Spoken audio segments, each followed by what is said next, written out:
મિત્રો, આપણા ધર્મશાસ્ત્રોમાં, પુરાણોમાં, વેદોમાં ગંગા નદીને માતાનું સ્થાન આપવામાં આવ્યું છે.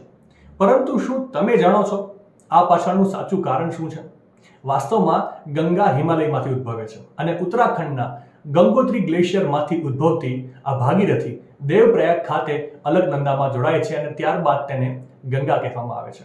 જેમ જેમ તે મેદાનો તરફ આગળ વધે છે તેમ તેમ આ નદી અસંખ્ય ઉપનદીઓ સાથે જોડાય છે, જે દેશની સૌથી વ્યાપક નદી પ્રણાલીઓમાંની એક બની જાય છે.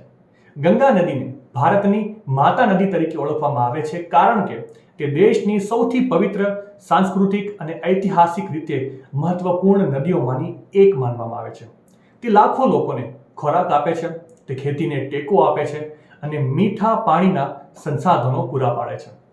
ગંગા બેસિનને દેશના સૌથી ફળદ્રુપ પ્રદેશોમાંનો એક માનવામાં આવે છે. ઘઉં, ચોખા, શેરડી અને અન્ય ઘણા પાક ભારત ગંગાના મેદાનમાં મોટા પાયે ઉગાડે છે.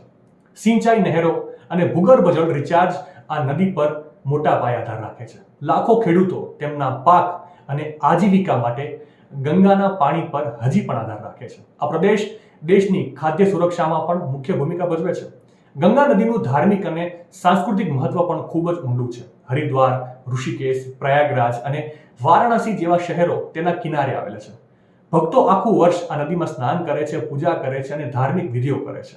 તહેવારો અને મેળાઓ દરમિયાન લાખો લોકો ઘાટ પર ભેગા થાય છે અને અનેક લોકો આ નદીના આધારે પોતાની રોજીરોટી કમાય છે. અને એટલા માટે જ ગંગા નદીને માતાનું સ્થાન આપવામાં આવ્યું છે. માહિતી સારી લાગી હોય તો રીલને વધારે શેર કરજો અને આવી જ અવનવી માહિતી માટે સંદેશ ડિજિટલ સાથે જોડાયેલા રહેજો.